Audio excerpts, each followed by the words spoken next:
Yes, welcome back to Chemical Study Zone. I am DUK Bhagwan.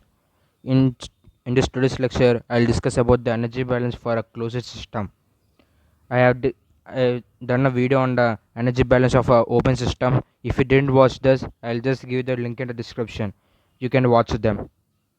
Okay. Now let's start the class. Energy balance of a closed system. According to the first law of thermodynamics, we say that energy energy can neither be created nor destroyed, but it transforms from one form to another form.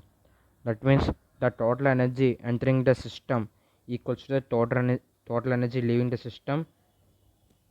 Sorry, the total energy entering the system minus the total energy leaving the system equals to the change in internal energy of the system. That means we can simply write it as energy entering equal minus energy out equals to the change in energy of the system. Now, for a closed system, consider this.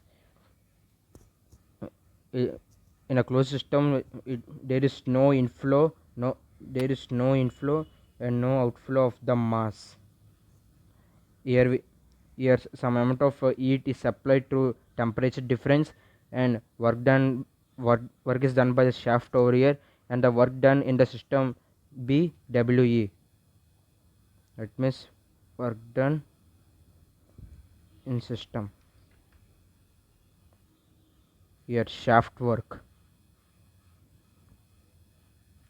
So we can write it as, so the energy accumulation equals to heat flow in or out of the system plus work done on or by the system. In the open system, we write the energy balance as the energy per mass flow in at the inlet into mass flow rate in minus the energy flow at the energy per mass flow at outlet into mass flow rate out. As in a closed system, the mass flow rate in and the mass flow rate out equals 0, as there is no flow. So those two terms will become 0, and we'll left with only this heat flow and the work done.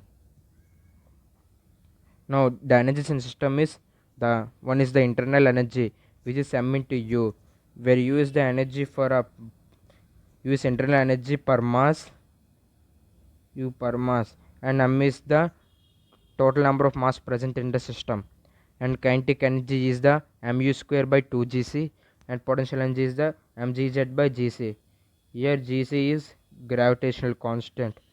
We studied it in previous class. Okay, as we consider this as equation 1, now let's enter the values in it. Equation 1 implies the rate of accumulation is change in the energy of the system as d by dt of mu plus mu square by 2gc plus mgz by gc equals to dq bar plus dws bar plus dwe bar, where these bars indicate as extensive properties, that they are extensive, which are depending upon mass. As in a closed system,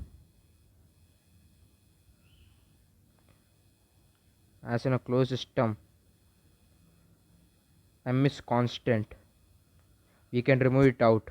So we can write it as m into d by dt of u plus u square by 2gc plus gz by gc equals to dq bar plus dws bar plus dwe bar. Now I'll bring this m to on the other side, then we'll get d by dt of u plus u square by 2gc plus gz by gc equals to 1 by m into dq bar plus dws bar plus dwe bar. Let this be the equation 2. Here I said before that dq bar, dws bar and dwe bar are extensive properties, and when they are divided by the mass, then they will become intensive properties. That means the dq bar by m equals to dq dot, and dws bar by m equals to dws dot, and again dwe bar by m equals to dwe dot. So we can substitute these values in this equation 2. Then we will get it as d by dt of u plus u square by 2gc plus dz by gc equals to dq dot plus dws dot plus dwe dot, where this dq dot dws dot and dw dot are intensive properties. So this is the energy balance for a closed system. You can ask me that how can this can be the then how can these values be intensive properties? Suppose if we change the mass, then the denominator will also change, and automatically as dq bar is the extensive property, this value will also be somehow changed.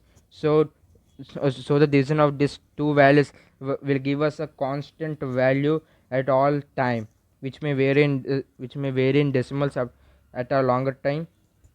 So we can say, as we consider up to 4 decimals for a simple calculation, so up to 4 decimals this value will be a constant. So we can say it as the intensive property. So this term and this terms are known as intensive properties.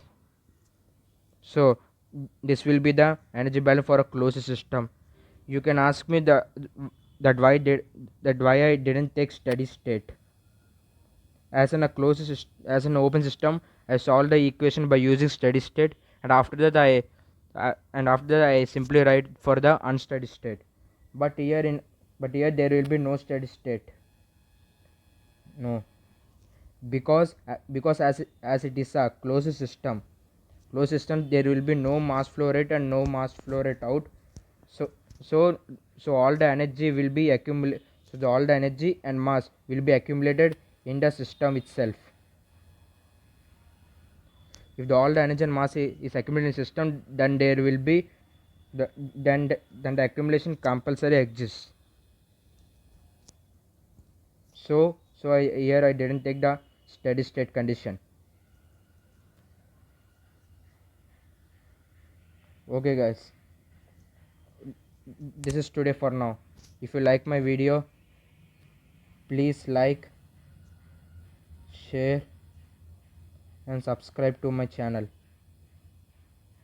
and hit the bell icon. Bye.